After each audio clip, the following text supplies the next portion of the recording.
What's up, Make2 fam? Too much here, and we are finally releasing the Pure Raid Guide. This took us a while to create, so definitely hit that sub button and leave a like below, and let's dive right into it. Alright, so how to get there. The first method is by traveling to Land's End from Port Sarim and then heading northwest to the Sajian Wall.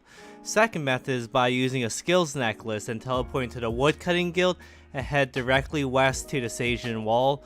And the last method is by using a Xerix Talisman to teleport you to the Xerix Lookout and then heading west to the Sajian Wall. Once at the wall, turn on Protect from range and follow the path below.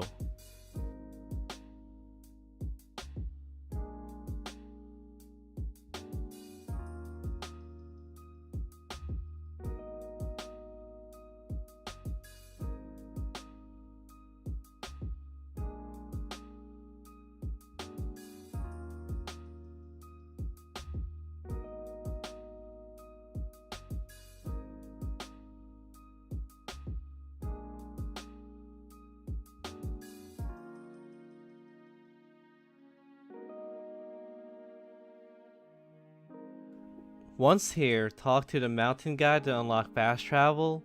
Also, if you are lucky enough to get a raid reward drop called the Ancient Tablet, use it on your Xerix Talisman and this will unlock a new teleport to raids called Xerix Honor.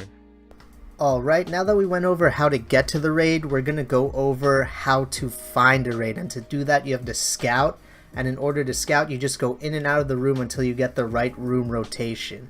But in order to scout, you actually need a RuneScape client, like Conduit for example, because when you have a client and you click the world map in the raid, you can see exactly what room setups you have. And to find the perfect room setup, you can look at this chart. The way to interpret this chart is, for example, if you pull the world map and you see statues, and then after statues, the next boss is Vespula, which is the bug. That means you have the left rotation. And the bosses that will be found in the raid are statues, Vespula to shamans to Vasa. But that's not a good rotation because Vespula is actually a pretty hard boss. To find the perfect rotation that you could finish in the fastest time, you can see this chart. The left rotation is not what you want.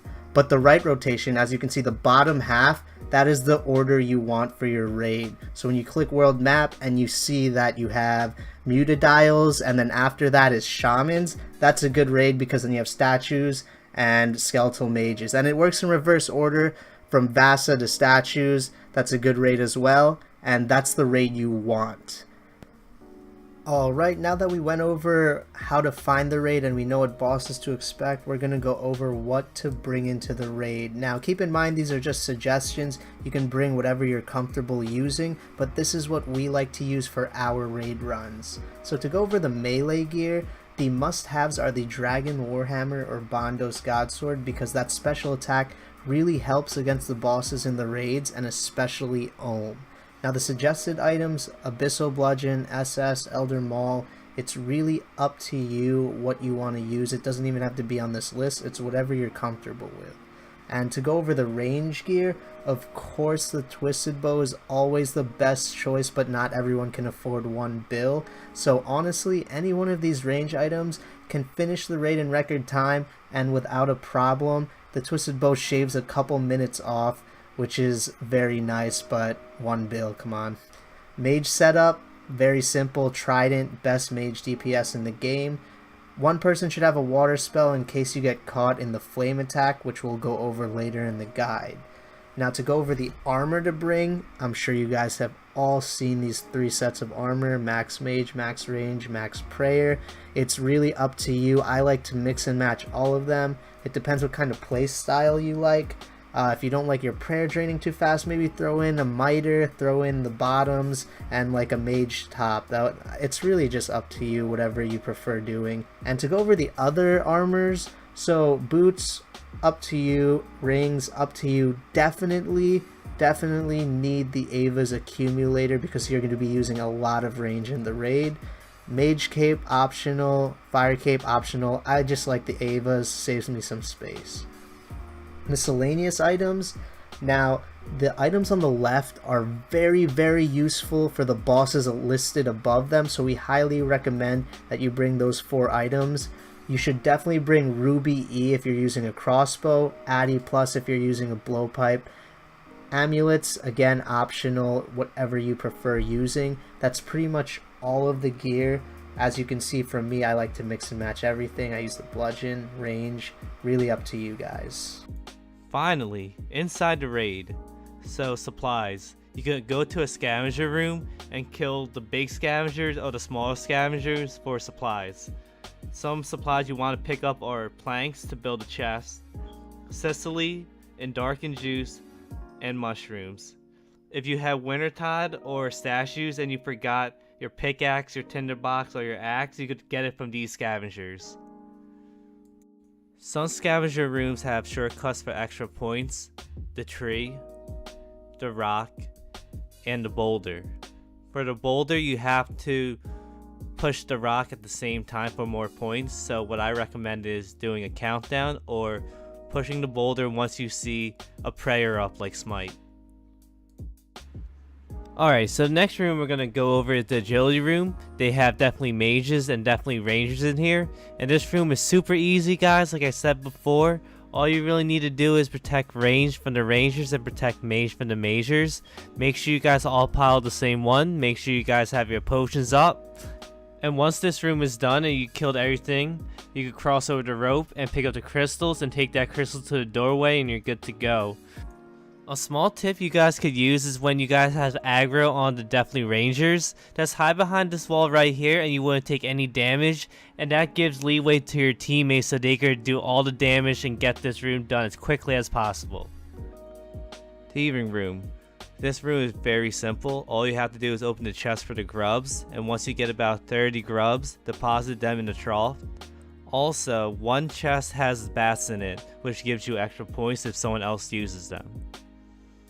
Crystal Crab Room. This room is super easy, and the basic objective of the room is to turn all the crystals white. So, how do you do that? Each attack style changes the color of a crab, then changes the color of the orb. Melee for blue crystals, mage for yellow crystals, range for purple crystals, and nothing for black crystals. So that's easy enough. There's a chart on the screen that tells you which attack style does what, so make sure you take a look at that. So once you have that figured out, just rearrange the crabs so they bounce off and hit the correct crystal. And a small tip you guys could do is you guys could freeze the crab to make it stay in place, or smash it so you can make it stay in place. In order to smash the crab, you need to have a dragon warhammer, or you need to have a regular hammer.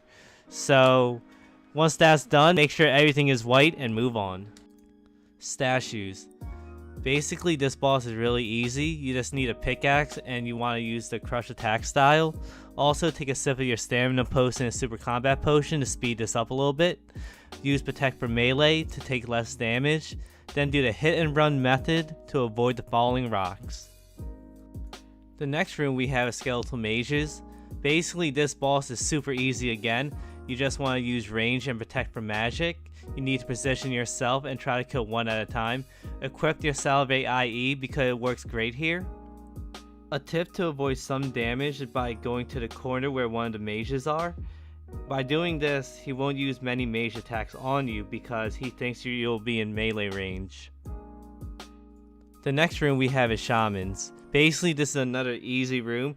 Make sure you take your antidote, take your ranging potion, and turn protect range on before you enter. So once you're inside, basically you want to keep on moving so you avoid the poison. And you want to proceed to range attack shamans till they're all dead. The next boss room is Ice Demon. So make sure you have an axe and a tinderbox. You're going to need the axe so you could chop the trees to get kindling. You need about 100 kindling. Also, you need a tinderbox because you need it to light the braziers. So make sure you have those two items in your inventory. Once you have enough to light all the braziers, the Ice Demon will free up. Use protect for range. If you use protect from mage, it'll ice burst the whole team. So make sure you use protect from range. Also, make sure you use your Dragon Warhammer or BGS specs, then proceed with range to kill. The next boss we have is Mutadile. So make sure you take your range potion and protect from range. There's two forms, a big mutadial and a small mutadial. The small mutadial is fairly easy to hit, so make sure you get that down all the way to 50%. Once he starts moving towards the tree, make sure you have your freezes ready. If you don't have freezes, you can always cut the tree or try to out DPS it. So once the smaller mutadial is down, run to the safe spot because a bigger mutadial is going to come out, and if you get hit by that, you're going to get fucked up, so please don't do that. I'm telling you now, do not get eaten up by the alligator. But anyways, you do the same steps. You do DPS once you're at the safe spot. Once it starts moving towards the tree, you want to hit that CGS spec. Again, if you don't have freezes, that's fine. You could out DPS it or you could cut down the tree. The reason why you want to stop Mutadile from getting to the tree is because it heals itself. So that's why we recommend out DPSing, freezing, or cutting the tree.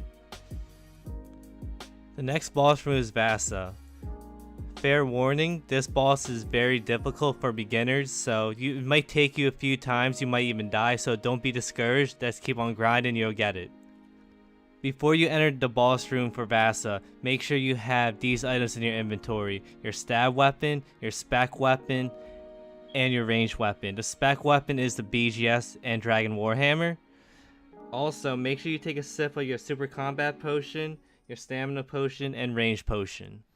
Once you're potted and ready to go, have the person with the least amount of HP enter the room first. Once that person gets teleported, everyone on the team who's outside enters the room with Mage Protect Prey on and go to the center of Vasa's body. Once the person takes the hit, we could all use our BGS and Dragon Warhammer specials. Then after that, you want to back up, pray range, and use range to proceed to kill Vasa before he gets to the crystal. Vasa's ranged attacks are throwing rocks, and the rocks are targeted at the square you're currently standing on. So once he throws them, all you have to do is move to a new square, and you won't take any damage from the ranged attacks. So once Vasa finally gets to the crystal, it's going to heal himself. So what you need to do is pull out your stab weapon and attack the crystals he's healing on the opposite side. If you kill the crystal, you will not be teleported. Proceed to kill Vasa with Protect from range. If you do not kill the crystal, he will heal and teleport you. When teleported, the person who is in the middle will take a percentage damage of HP right when you telly. You are going to want to eat a food after you are tellied. Now, this is very important, guys. If you are the person not in the middle, you must run to the middle with Mage Protect on. This will lessen the damage to your teammates in the middle. So please, if you love your teammates, don't kill them. But anyways, if you do that successfully, just repeat the process until Vasa's dead. Now that we went over the bosses and the puzzle rooms, we are finally on the last part of the raid, which is fighting Olm. This takes a lot of practice and getting used to, so don't get too frustrated. And what you want to bring in is the range weapon, mage weapon, and a melee weapon, along with the Dragon Warhammer or BGS. And also you want to bring in supplies. If you're not that experienced, you might want to suicide an inventory of supplies just so you can make it till the end. But Olm has 4 parts which have different phases that show what attack he's going to throw at you. These come at random, so the first phase we're going to go over is the crystal phase. Now this is one of the easier phases to deal with because of the area attack and targeting attack. Each phase has an area attack and targeting attack specifically for that phase. So the crystal phase, it's very easy because the area attack he throws at you is a crystal bomb that he spits out that lays on the floor, and what you want to do is stand at least 4 squares away so you don't take damage. You take more damage the closer you are to it, but it doesn't move, so it's easy to dodge. And the targeting attack is a falling crystal attack, which you can tell by the red aura around you, but you can easily avoid this by walking around the Olm room. And you can also, if you time the falling crystals right, you can actually do a hit and run and still do DPS as the attack is happening and not take any damage from those falling crystals. But do that once you have the timing down, otherwise you'll just get hit. Now the next phase we're going to go over is the acid phase, which is the most annoying phase to deal with because of the targeting attack, but we'll go over the area attack first. He pretty much spits out poison pools on the ground, so what you want to do is just not step on them, otherwise you'll take constant poison damage that you can easily avoid just by stepping somewhere else. And the targeting attack, this is the most annoying. It is a poison trail that goes wherever you walk. So you want to walk so you can avoid the damage, because if you run you're going to spread the poison and someone else might step on it. But yeah, just keep walking until the attack is over. Now this next phase we're going to go over is the flame phase, and this is actually one of the easier phases to deal with, and that's because of the types of attacks that he throws at you. His area attack is like a flame wall that stops you from moving if you're caught in between it, and you want to use a water spell in order to get out, otherwise you're going to take a huge amount of damage if you stay in there. And for his targeting attack, he kind of throws a fireball at you that deals 5 damage constantly, and also if you go near someone while you're burnt, as you can see the text says burn with me, if you go near someone then they will also burn and take that constant 5 damage.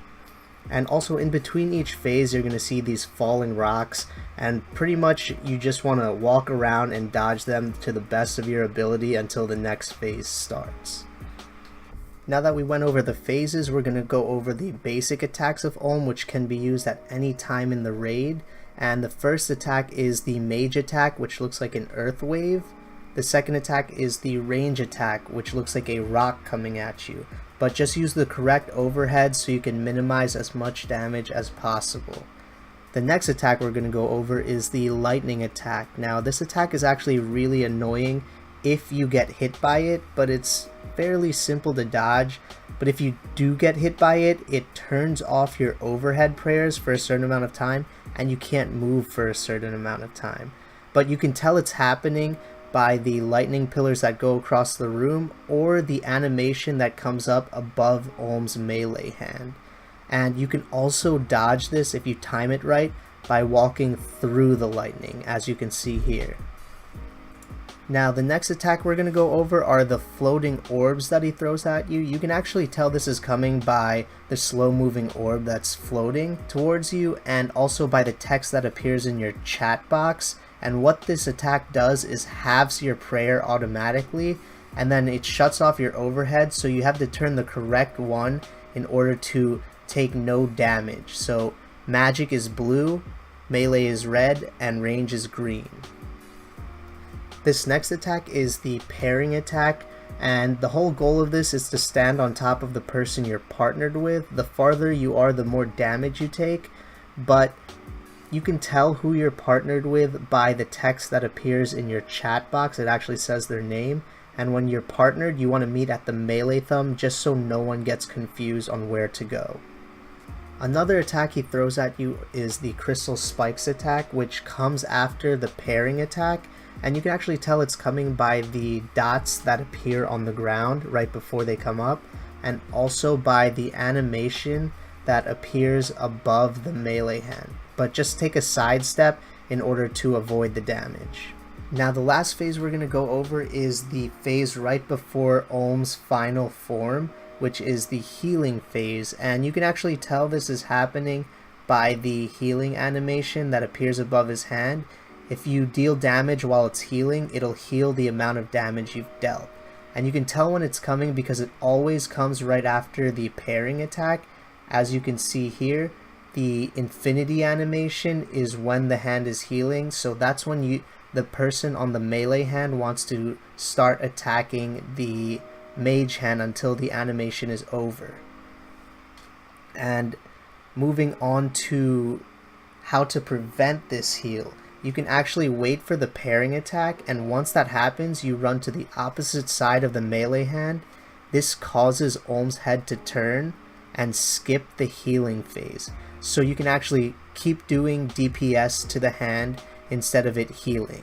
And also for this phase you have to kill the hands at the same time, so you want to get each hand to low before killing one of them, and once you have it at low HP you kill the one hand, and as you can see, a timer comes up. If you don't kill the other hand in time, another hand will spawn. So you want to get them both to really low HP just so you can kill them at the same time. Now to go over the final form of Olm, which is this falling rock phase. These falling rocks actually come between every phase, but this one, it just constantly falls until you kill Olm. And in order to dodge that, you can actually just stay in one spot and point your camera upwards until you see a crystal right above you, and that's when you should move in order to dodge the crystal, because if it falls on you, then it will deal about 15 to 20 damage. And also for this phase, he actually throws a unique attack, which is this pool he spits out, and what you want to do is stand on it, otherwise he will heal depending on how many people don't make it to the pool. And this also deals damage if you do not make it. So it's very important that you stand on top of it the moment you see it, unless it's too far away.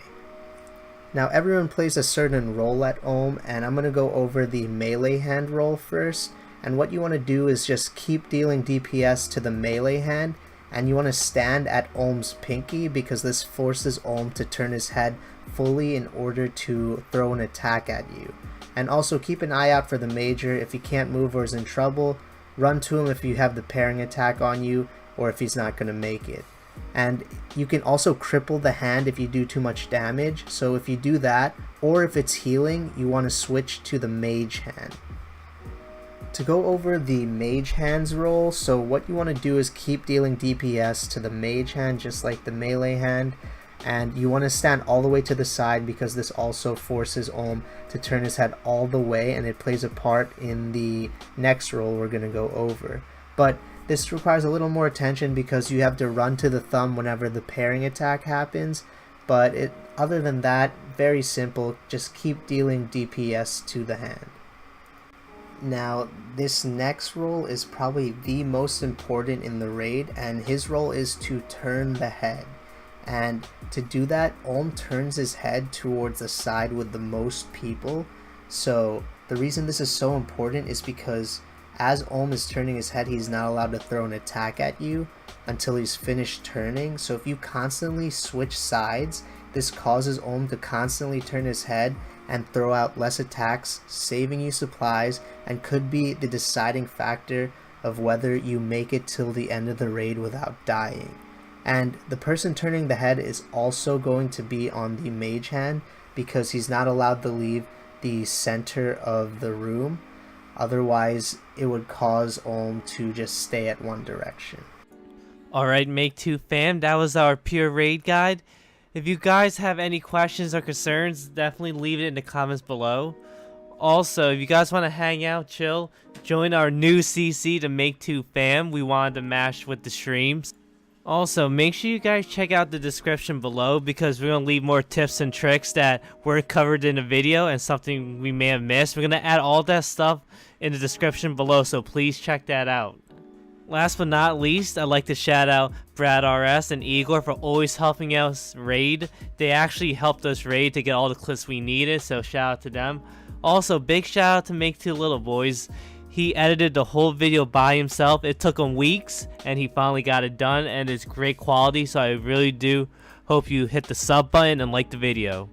And don't forget to follow the stream. Make 2 fam, too little too much, out!